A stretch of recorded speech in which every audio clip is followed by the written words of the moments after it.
So, good morning and welcome to Practical Emotional Intelligence Conversation. Swati, anything from yesterday that we can continue talking, or any topic you have in mind to talk? Yeah, I guess I do have. This came in my mind. It's about our behavior with any unknown person. Okay. So I'll give you my example. When I enter in any group, they are talking to each other and on and on, or any group which they are very close friend and I am a new entrant into it, or any new office I can say when I change the job. So I immediately get into them. So I don't think of what they'll think about me, if they like it or not, or whatever else, they'll be happy with it or not. I never think about it. I start talking to them, I go and I talk. Okay, or I go and I help, or I go and I shout. Like, this is what I don't like. Or I'm very upfront. Few HR people say that, Swati, you should change that. You can't be so upfront a lot of times. So, but I am. Not with the emotional thing, but if it is, work related or anything kind of, I am not upfront in terms of emotional waves or emotional things. I'm just upfront with the work or anybody's behavior if I really got annoyed with or something. So why is it so that why can't this is what I'm thinking of, why I don't feel that there is a requirement of taking their take as well on it. For example, if I'm entering in any new office, I just try to be friend of them. I just try to be involved in them. But I never ever think of it. Oh, they really like it or not, or they are really accepting me or not. I don't think of it. And why is that so? And then when I get to know that no, these people. I'm just giving an example. Like few people are very introverts. They just observe. They will see you. They'll look at you for an entire 2-3 hours, and then only they'll talk to you. They analyze the situation. And I'm always like that. Why do I analyze people? Because my take on this is people change their behavior as per the situation. Or we have faced situations in our life. This is what we are made up of. Yeah. So that's the reason I feel like, let me go ahead. Let's see what happens. Whatever happens, let's take it out. Whatever it is. Yeah. Do you think it is an immature kind of behavior, or you think that people like me or anybody else who does these all things should control it anyhow? What can be the major of it, or what are the emotions involved in it that we should think of or be aware of and analyze on? Control to what? So if let's say, for example, if we say that you control it, then what would it be like?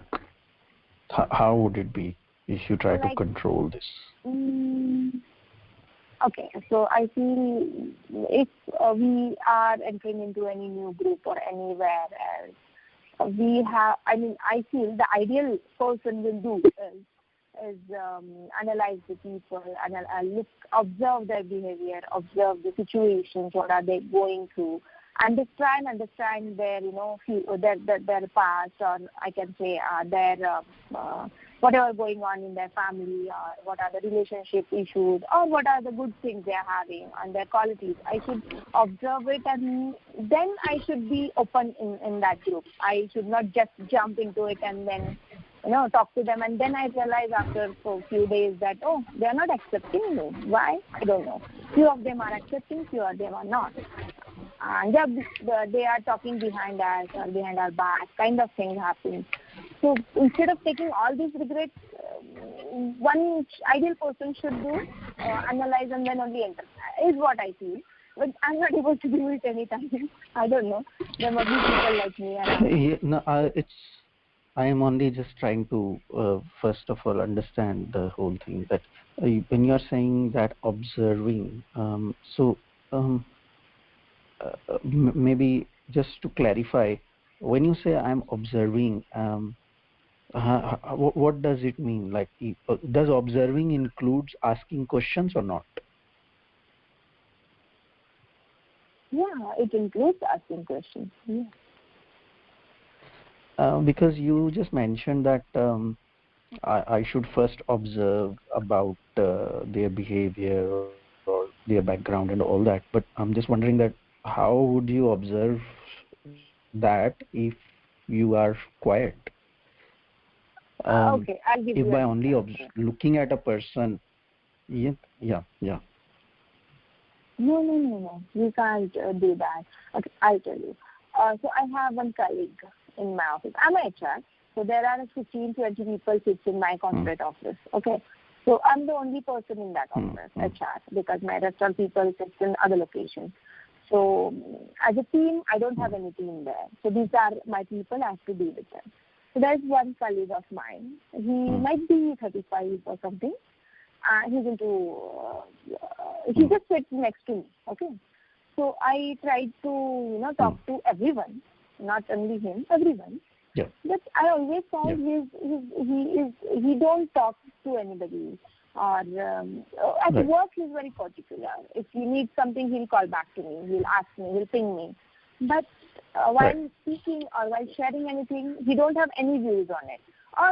But then when he had someone else as a friend, okay, they both talk a lot. They both share everything. They just go for smoking. They go for everything. While drinking, I've seen parties. While drinking, they both sit together and they just, crack the jokes in between them only. Okay.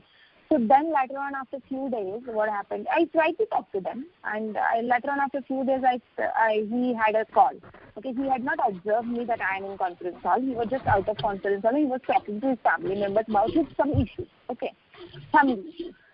I was like, oh, because of which it makes him introvert, might be. And I was thinking why this person is like that. And I was, trying to crack jokes or be with them or to get them into group, but they're not coming. So then I thought, oh, I was wrong. I must have observed these all things, his behavior, or how he come on his desk, how he say good morning, or what I'll call he get. So he talk in front of me only because we have a very close and small office. So I must have observed these all things before, analyzing him or before making any kind of, thought process about him, or before trying for him to get into a group like that. Right. Okay. Yeah. So what is the problem in that approach? So what is the problem in what you're doing? I'm not able to do it. Right now what I'm doing is then people think you are not able to do it. Didn't understand. You just said you did all that. So what? Yeah, I agree to you, man. I did that. Okay. Okay.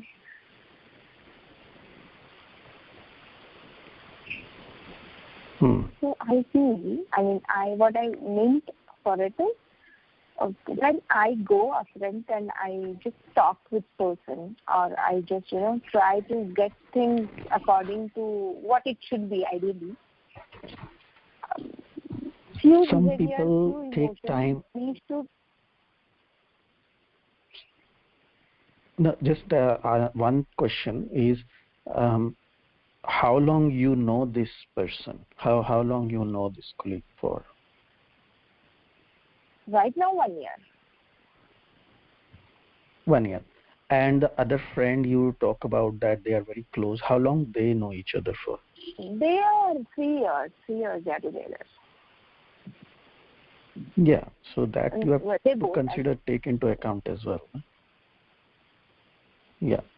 So some people just take time to open up and disclose all the details and all that. So some people are like that. Doesn't matter how fast you want it to be. Yeah. I agree.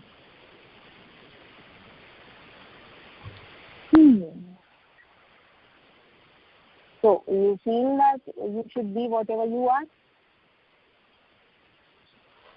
What else can you be? That's what I was asking. So how else would you be?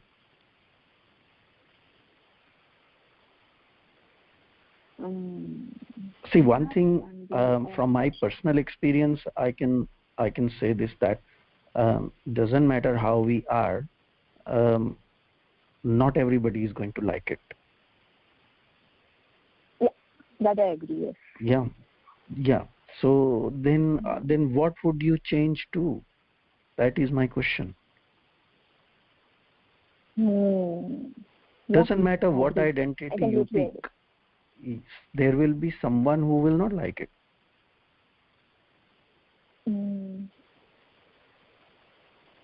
So I also feel it's a very unsustainable practice. Like, you can be something, specifically sometimes the corporate world forces you to behave in a certain way, but you can't keep it for long. And then there is a label or a judgment also that you changed. Now the true colors are coming out, or things like that. And this happens in any relationship, even husband-wife. Probably the closest relationship with you, where you are completely emotionally, physically vulnerable. Even over there, trying to be something else, after a point you're like, oh, you have changed. It's not change, actually. That's what the real person was.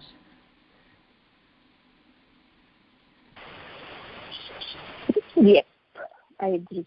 Now I understood. Because nowadays in HR, I heard about one consultancy who work in, they have some psychometric tests. We do it for new joiners, right? So they have designed a test based on our emotional rainbow. So they have developed some colors, and then you will understand what kind of person is he exactly. I mean, not 100% sure, but then about 90-95% you can get.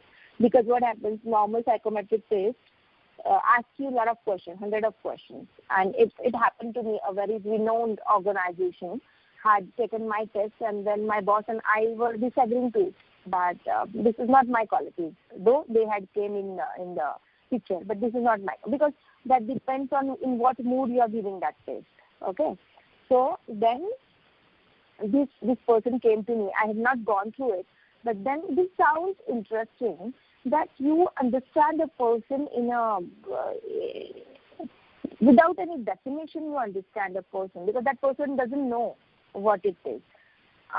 What color shade he is choosing is defining what. Okay, I think I should go for it, and I should just check it out how it works, because then you understand what kind of person is it. Because everyone in the corporate, because I always get in comments from my seniors that you just be the original whatever you are. You have no face, you don't have any face on you. You are just whatever original you are. And I never understood that, because I was just in joiner, and it was just 2-3 years of my work and all. I used to think that might be they are just complimenting a student or a kid kind of thing, because they are seniors. But later on I realized this, that everyone has some mask on their face when they run in the corporate, and when they are in their personal life they are different. But they don't behave in the same way when they are in office, or they don't treat it as it is close to them or something like that. I want to say something on this. I was actually going to touch upon this point, and I'm glad that you brought this up. So one thing is certain, that there is a certain personality type that we are born with. That is who we are intrinsically. That is our DNA. That is how we are. And then there is a behavior. There is a personality that, or behavior, I'd say. There is a behavior that we adopt as we are growing up, that life experience situation teaches us, and then we become that kind of person over time. That's one. Oh, sorry, that's second. Then third part is what you just mentioned. Some people are different at home, different at work, different somewhere else. That's the behavior flexibility. Showing behavior flexibility doesn't mean that I am not true to who I am. My measurement of my truth should be against my values and not my personality. I should be true to my values and not the actions that I am taking, not the superficial part of things. If you judge someone by their actions, then that is where the problem starts. Judge them by their intentions. Intentions in other ways means their values. So I should be free to express in whichever way I want in a certain situation, but I shouldn't be compromising my values. If I'm compromising my values, then yes, then I become a very dangerous person.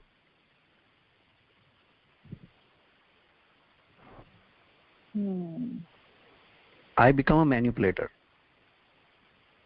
I become whatever word you want to call it. I become a very dangerous person because in any situation I will change my values and I will be very okay with that.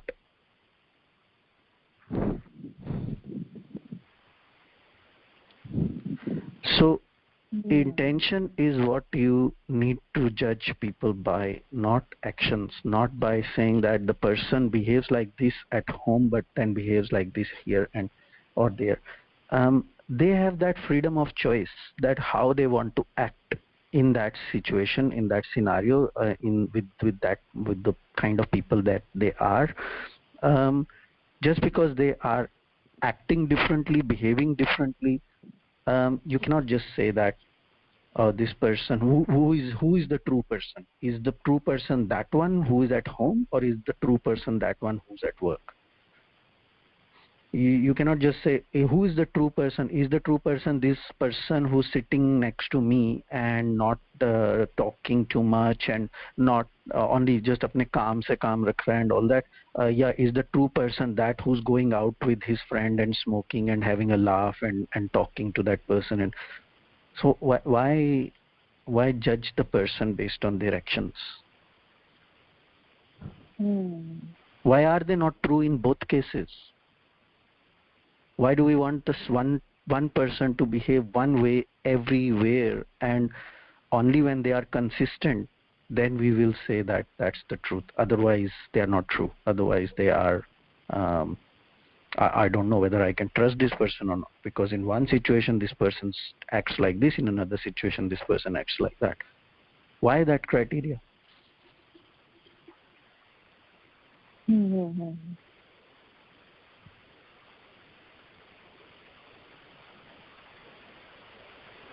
We all do that. I mean, I don't know any person who doesn't behave differently in different situations. I don't know why we only see it for others. Why we don't see? I'm sure when you talk to your parents, you talk very differently to them. If you talk to your friends, you will talk very differently to them. If you talk to your colleagues, you'll talk very differently to them. So, does that make you a different person? Does your values change? Right.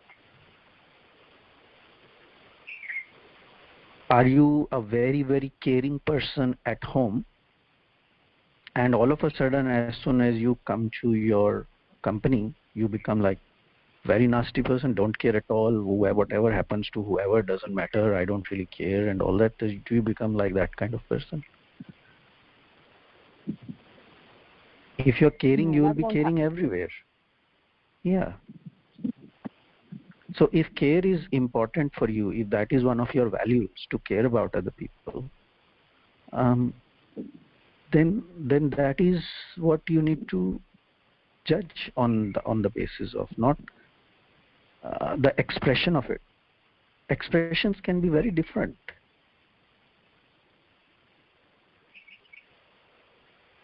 But underneath that expression, can you see the care or not? That is the question.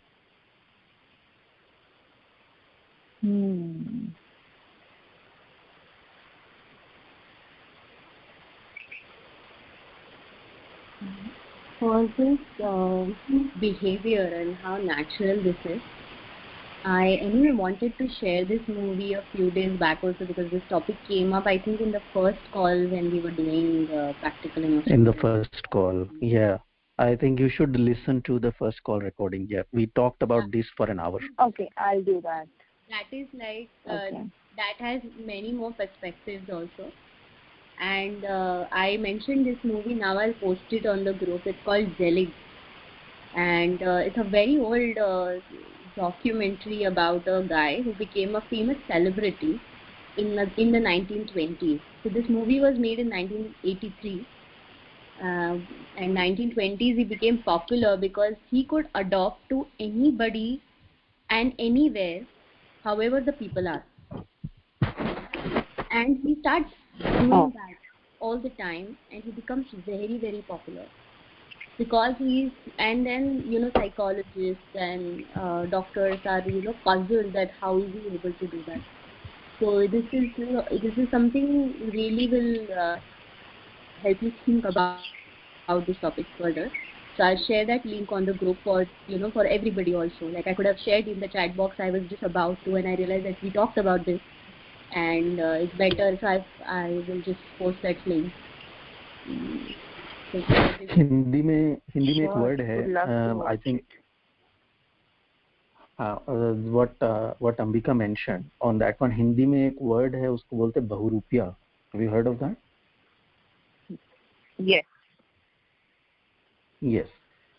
Bahurupya, there is a movie that came out, Manoj Bajpayee's movie called Ayyari. So Bahurupya is that person who can basically take different identities and become that identity. So their values also change with the identity. That is a dangerous person.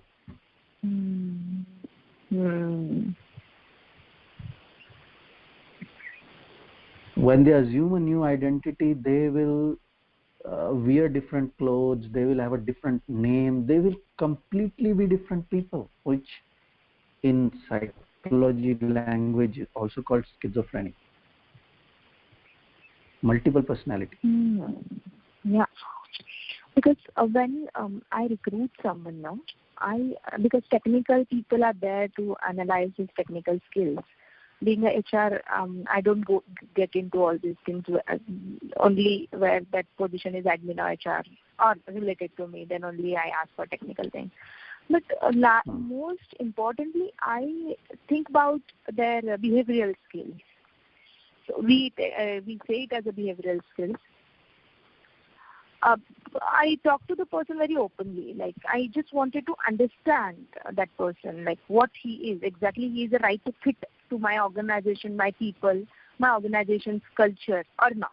Okay, but most of the times I feel that 60% time I'm not correct, or he's not the one which I thought of while recruiting, while offering, or while giving appointment letter to that person. Later, after 2-3 months, I realized no, he was not that. He's a different one. I'm happy with that as well, because it's good that I have observed something and it is not completely different, as you said. The values are not completely different, but he had another dimension to add on it. So, for example, someone I found very calm and cool and very sophisticated. Later on, after 2-3 months, I realized with his boss's discussion and with his colleagues' discussion that he's an angry man. He just expresses himself when he don't like anything. So I like that as well, because that is also a part of that job profile. That is good. But then I thought behind it that, I have not realized it when I had interviewed him. I had 2-3 times discussions with him. I had long calls with him for half an hour or 1 hour. but I've not realized it. That's why this question came in my mind, that people behave differently. No, that is ways. and that is the, I think that is the drawback of interview, is we only meet the person for an hour or a limited amount of time. We give them some hypothetical questions and we try to assess. Again, it's no one's fault because that is the setup. In my past career, I have conducted hundreds of interviews as well, and I totally understand that it is a limitation. It is a time restriction we have, and we just have to make the best judgment in that time frame that we got to see that whether this is the right fit or not. Unfortunately, that is the only way. We cannot allow every candidate months to evaluate and then see whether they are fit or not. So, but with experience, this thing shines, and you can become very good at arriving at that in an hour. That happens. So when you were talking about it, there is something that came to my mind around this part, that how we miss, based on psychometric tests or other tests, how we miss like finding out the other qualities or the other dimensions of a person. So in my days when I used to interview, at that time, one time I realized something, and I documented that part in one of my books as well. So I'll ask you one question. This is very common thing that we used to ask, or we used to judge people, is that you put a glass of water on the table which is half full.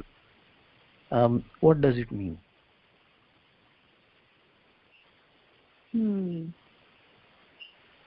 So you ask a person with a, and what would you then, or how would you then perceive that person? I mean, most commonly which I heard about it, I never did this exercise with myself because I am very cautious that what I'll say, what it will come out of me. But when I had never tried this with anybody else as well. But so I just let's say I'm doing it. So let's say I'm doing it with you. I put a glass of water in front of you, which is half filled with water, and I ask you, what is in the glass, and what would be your answer? I'll say glass is half full. I mean, half filled. You say glass is half filled. Okay. Now, just switch the role now, and let's say I gave you that answer, glass is half filled. Then how would you judge my personality now? What would you say about me? I will say, okay, he observed it, that glass is half filled. So that is great. He had not negatively commented, oh, what, glass is only half filled. So he said half filled. That's good. That's a positive thing, which I will say. Okay, great. And that's the scenario which goes by, right? Half filled means you look at things positively. You're a very positive person. If you say half empty, then this is it only looks at the lack and negative and all that kind of things, right? So I was interviewing one person one time, and this is what the person said. I don't know what was the conversation, and we actually never had this kind of exercise, put a glass of water on the table or something like that. But I'm assuming that maybe we were drinking water and the conversation went in that direction, but I remember what this person said. So he said that, first of all, this is a biased exercise because you have got two answers in your mind and you want me to pick one of those two answers, which I don't even know. And you are going to judge. Now, what if I say the glass is full? It is filled with half water and half air. What if I tell you that this glass, which is half, is actually reflects on another person, that this person is very resourceful because there is a resource sitting there. Assuming the glass was full with water, someone used that water to quench their thirst, or maybe watered a plant or something like that, and hence the water level is less. I can also interpret that there is a very valuable resource sitting on the table and nobody is using it, and it's what a wasteful of resource that is. Wow. So my point here is that there are so many interpretations. How would you arrive at someone's intelligence or their perception just by biasing a question, forcing them to choose between some limited options, and then making an opinion about them?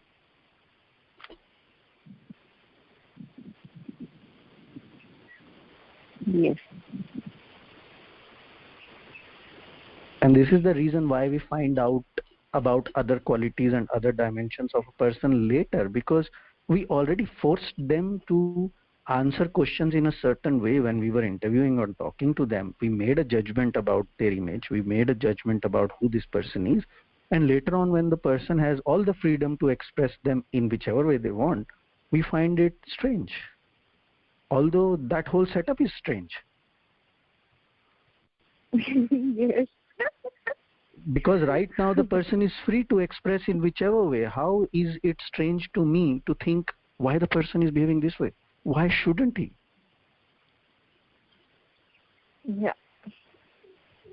I also feel that it's taking us back to the point where we were yesterday and seeing the whole wheel of emotions and different. Now this is like a wheel of a person where that person is everything. That person is a little cranky, calm, agitated, or not so good decision maker in some context, while in some other context very good decision maker. In some things very talented, in some things completely clumsy, or in some things very sharp, and in some things very dumb. It's also the spectrum of being human in the first place, and not putting a perspective helps us see all of that. Putting a perspective helps us see only what we want and make a judgment.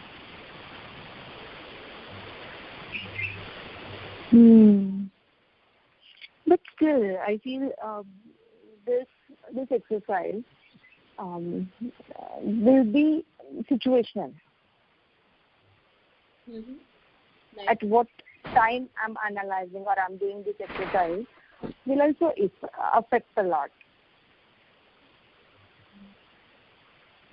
For example, but then yes, in this kind of thing, what are the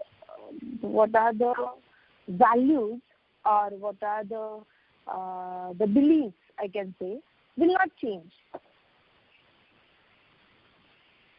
My core things will not change. For example, I'm caring.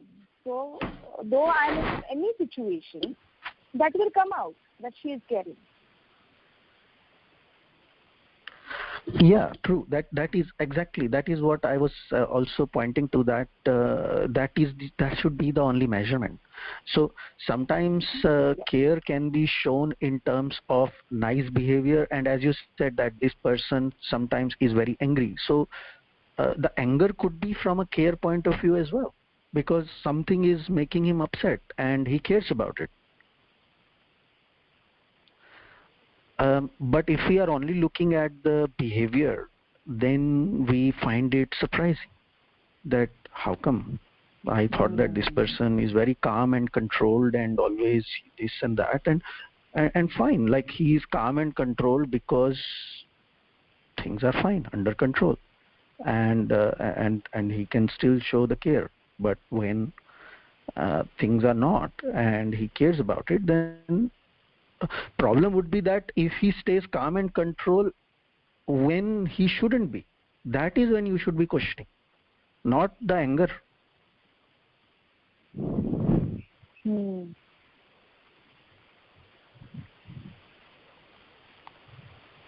Yes. So the looking behind part is looking beyond the behavior is only when you will see the intention. If you just keep looking at the behavior, you will not see the intention.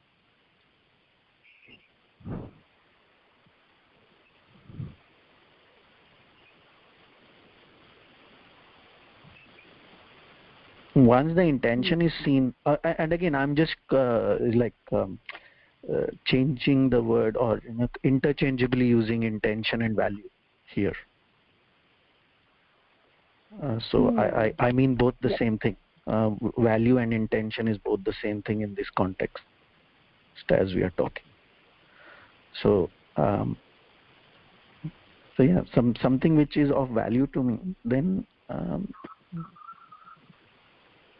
let's say like my kids, if I care about them, if I love them, then like I'm good and I'm nice and I'm playing with them, or like I'm doing things and all good. But if someone does something or harm them, then again out of care I will also react. I can also hurt the other person out, but that action will be still out of care only. Yes. So you cannot judge and say, oh, but I thought you were such a calm person. I've always seen you so nice and calm all the time. How come you were so angry and you hurt that person, you beat him so badly and all that? Yes, you will not understand that action if you don't understand the intention behind it. Yeah, I agree. Yes. Okay, so it was quite beautiful, and it's 12. But do you feel complete, or we can go on for another 5 minutes, or if anything more is coming up for you in this moment?